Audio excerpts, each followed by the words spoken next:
ঈদের দ্বিতীয় দিনে বিনোদন কেন্দ্রগুলোয় উপচে পড়া ভিড়, ভ্রমণ পিপাসুদের আনাগোনায় মুখর বিভিন্ন পর্যটন স্পট। কোরবানির পর থেকে জমজমাট নাটোরের চামড়া বাজার বেঁধে দেয়া দরে কেনার দাবি আড়তদারদের, বিক্রেতাদের ন্যায্য মূল্য না পাওয়ার অভিযোগ।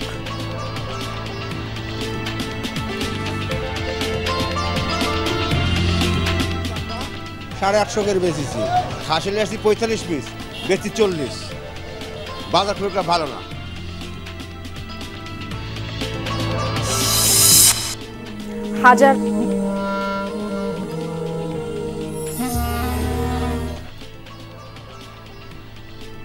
হাজার বছরের সাক্ষী ঝিনাইদহের ঐতিহ্যবাহী শাহী মসজিদ। নান্দনিক নকশার এই স্থাপত্য মুঘল যুগের অনন্য নিদর্শন। এই মসজিদটা হচ্ছে অত্র এলাকার সবচেয়ে প্রাচীনতম, এবং এই জায়গায় আসলে মানুষ হয়তো দান খরাত করলে তাদের মনের আশঙ্কা পূরণ হয়। দূরান্তর থেকে লোকজন আসে।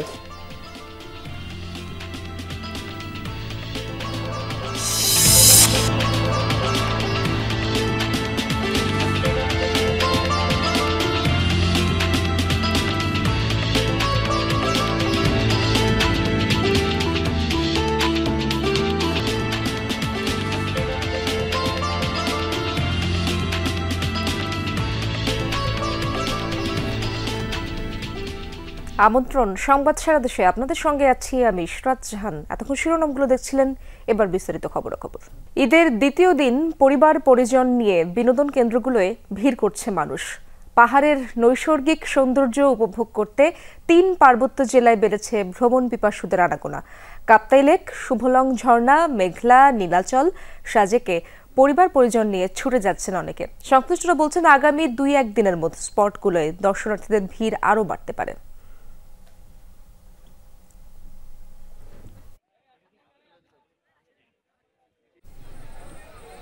ঈদের ছুটিতে পর্যটকের ঢল নামতে শুরু করেছে কক্সবাজার সমুদ্র সৈকতে। ভ্রমণ পিপাসু মানুষের কোলাহলে মুখর সৈকতের সব পয়েন্ট।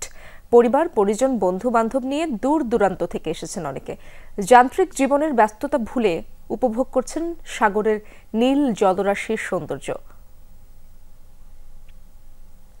নরসিংদীর বিভিন্ন পর্যটন স্পটেও বেলা বাড়ার সাথে সাথে বেড়েছে দর্শনার্থীদের সংখ্যা। বেশিরভাগেরই আকর্ষণ ড্রিম হলিডে পার্ক। বিভিন্ন রাইডে চড়ার বায়না শিশুদের। এছাড়া ওয়াটার ওয়ার্ল্ডের জন্য টিকিট কাটছে সব বয়সী বিনোদন পিপাসুরা। ঈদের ছুটিতে শিশু পার্ক, উদ্যান কিংবা নদী পার সবখানেই এখন কোলাহল।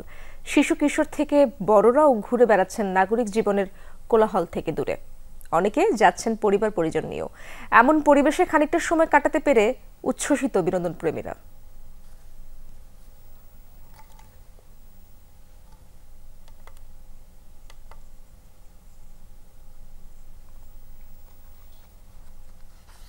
দর্শক, ঈদ উদযাপনের খবরাখবর জানবো। সিলেট এবং নাটোরে যেতে চাই। শুরুতে যেতে চাই সিলেটে। আমার সহকর্মী মাহবুবুর রহমান রিপন আমার সাথে যুক্ত আছেন। রিপন, ভ্রমণ পিপাসুদের উপস্থিতি কেমন দেখছেন পর্যটন স্পটগুলোতে? কি বলছেন তারা? তাদের উচ্ছ্বাসের গল্প আমরা শুনতে চাই।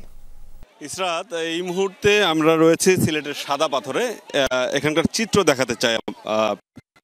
এই সাদা পাথরে এখন এই মুহূর্তে আসলে তিল ধারণের ঠাঁই নেই। সকাল থেকে কিছুটা কম ছিল পর্যটকদের আনাগোনা। তার 10টার পর থেকে কিন্তু পর্যটকরা এখানে আসতে শুরু করে।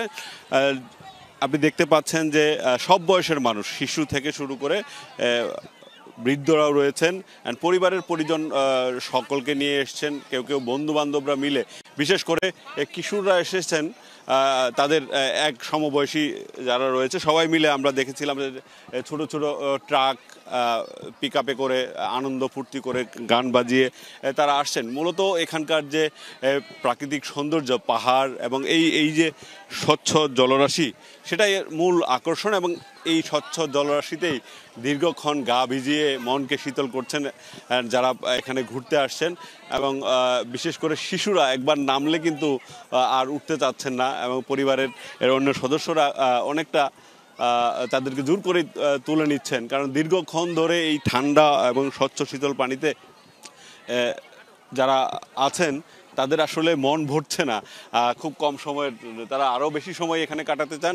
এবং আমরা যেটা দেখছিলাম যে আসার পথেও দেখছিলাম যে প্রতিনিয়ত নৌকায় করে যেই নৌকা ঘাট রয়েছে সেখান থেকে পর্যটকরা নৌকা ভরে ভরে এখানে আসছেন এবং এইখানকার যে পরিবেশ আজ আমরা দেখছি সেটা কিন্তু কয়েকদিন আগে অন্যরকম ছিল, কারণ আপনি জানেন পাহাড়ি ঢল ছিল, সেই কারণে হয়তো পর্যটকরা মনে করবেন যে এখানে হয়তো এবার পাহাড়ি ঢলের কারণে পর্যটন কেন্দ্রে আসা যাবে না, সেটা কিন্তু নেই।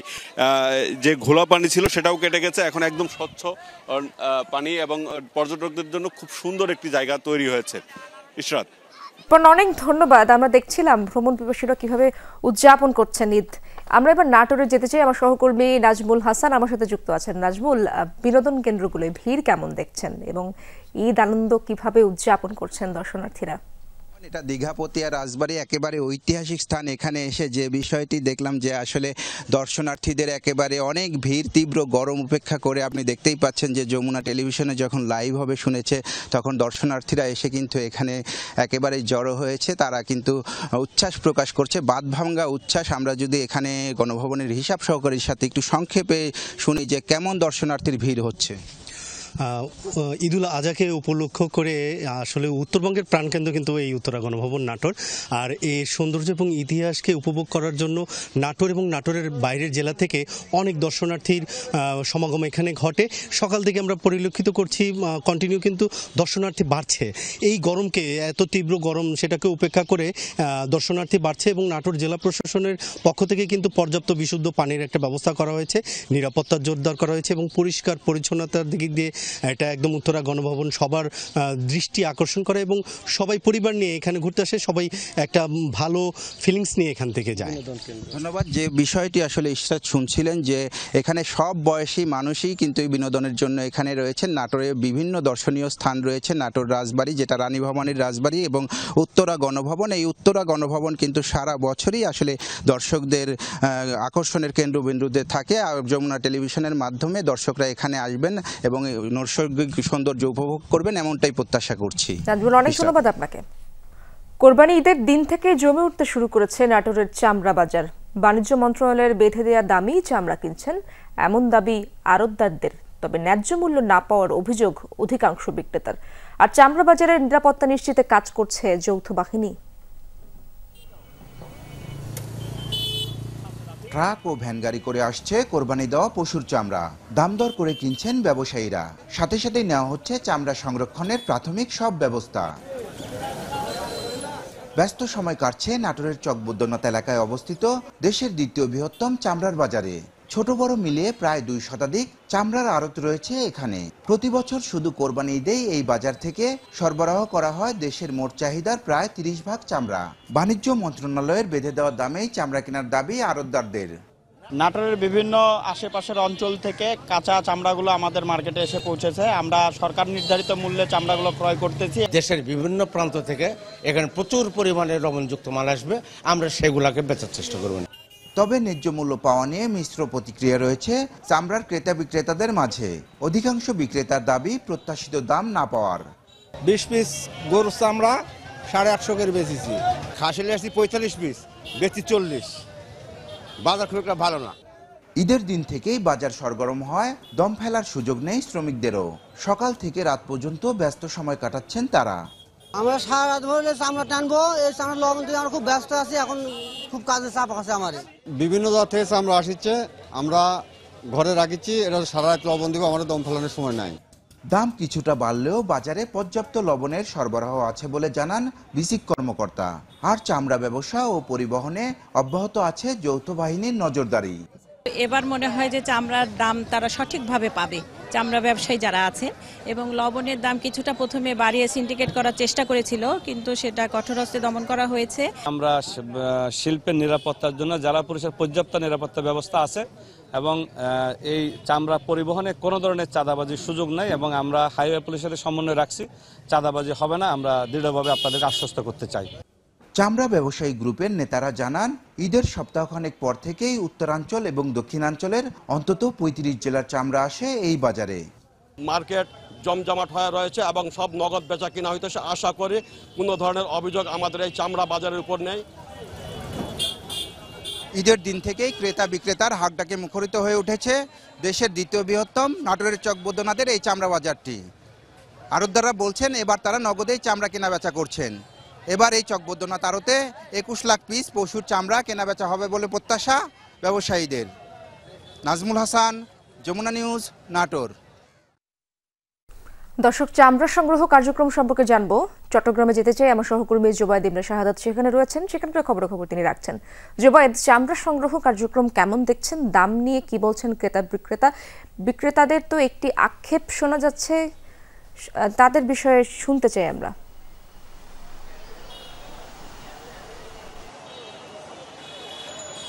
একেবারে সঠিকই বলেছেন, বিক্রেতাদের আক্ষেপ যেটা সেটা আমরা এখানেও দেখছি। একেবারে রাস্তার উপর দাম না পেয়ে চামড়া তারা যারা মৌসুমী ব্যবসায়ী তারা ফেলে গেছেন এবং এই চামড়াগুলো এখন সিটি কর্পোরেশন থেকে ডাম্পিং জোনে নিয়ে যাওয়া হচ্ছে। মানে অনেকে চামড়া যদি কিনে থাকেন 500 টাকায়, সেটা যে ডিপোগুলো আছে মানে আড়তগুলো আছে সেখানে চাওয়া হচ্ছে 50 টাকা 100 টাকা সেরকম দাম চাওয়া হচ্ছে, এমনটা যারা বিক্রেতা তারা আমাদেরকে বলেছেন। এবং এই কারণেই তারা চামড়াগুলো কোনো উপায় না পেয়ে উপরন্তু রাস্তার উপরেই রেখে তারা চলে গেছেন এবং এই চামড়াগুলো এখন ঠিকানা হবে যে সকল ভাগার আছে, ময়লার ভাগার, সেখানে সিটি কর্পোরেশনের যে গাড়িগুলো আছে সেই গাড়িগুলো দিয়ে সেগুলো সড়ক থেকে প্রথমে এক পাশে রাখা হচ্ছে এবং সেখান থেকেই সেগুলো নিয়ে যাওয়া হচ্ছে যে সকল আড়তগুলো মানে ময়লার ডিপোগুলো আছে সেখানে। এবং এই চিত্রটা কিন্তু আমরা প্রতি বছরই দেখতে পাই, যখনই কোরবানির চামড়াগুলো সংগ্রহের একটা বিষয় আসে তখনই আমরা দেখি যে এরকম বিষয়টা। এবং তবে আড়তদাররা বলছেন তারা যে চামড়াগুলো কিনবেন সেগুলো লবণযুক্ত হতে হবে এবং সরকার নির্ধারিত দামটাও যে চাওয়া হচ্ছে সেটা ট্যানারি মালিকদের কাছে গেলে তারা পান না। মানে একে অপরের কাছে যে দোষারোপের চিত্র সেটা এবারও আমরা দেখতে পাচ্ছি। এবং সেই কারণে যে চামড়ার বাজারটা এইবার বাংলাদেশে যে চামড়ার বাজার প্রতি বছর আমরা দেখি সেটার অবস্থাও এবার প্রতিবারের মতোই একই। এবং সেই ক্ষেত্রে চট্টগ্রামের চিত্রটাও বলতে গেলে যে চামড়ার বাজার, রাস্তায় এভাবে চামড়া পড়ে আছে, শত শত হাজার হাজার চামড়া, সেগুলো শেষ ঠিকানা হচ্ছে ডাস্টবিনে কিংবা ময়লার ভাগারে। ধন্যবাদ আপনাকে জোবায়েদ ইবনে শাহাদাত, যুক্ত হয়েছিলেন চট্টগ্রাম থেকে। ঝিনাইদহের ঐতিহ্যবাহী শাহী মসজিদ, বহু বছরের পুরনো এই মসজিদে নামাজ পড়ার পাশাপাশি নানা আকাঙ্ক্ষা পূরণেও আসেন অনেক মুসল্লি। মুঘল যুগের অনন্য নিদর্শন সুলতানি আমলে নির্মিত এই মসজিদ। হাজার বছরের সাক্ষী হয়ে মাথা উঁচু করে দাঁড়িয়ে আছে ঝিনাইদহের শৈলকুপার ঐতিহ্যবাহী শাহী মসজিদ। দরগাপাড়ার সবচেয়ে প্রাচীন এই মসজিদটি নির্মিত হয়েছিল সুলতানি আমলে। মসজিদের গায়ে দেখা মেলে মুঘল স্থাপত্যের নান্দনিক সব নকশা। বিভিন্ন দূর দূরান্ত থেকে লোকজন আসে এবং পাশে অনেক প্রচলিত আছে মসজিদটা এক রাত্রে হওয়া। স্থানীয়দের কাছ থেকে জানা যায় শৈলকুপার প্রাকৃতিক সৌন্দর্যে মুগ্ধ হয়ে 1523 থেকে 1524 খ্রিস্টাব্দে সুলতান আলাউদ্দিন শাহের পুত্র নাসিরউদ্দিন শাহ মসজিদটি নির্মাণ করেন। এর 4 কোণায় রয়েছে 6টি মিনার।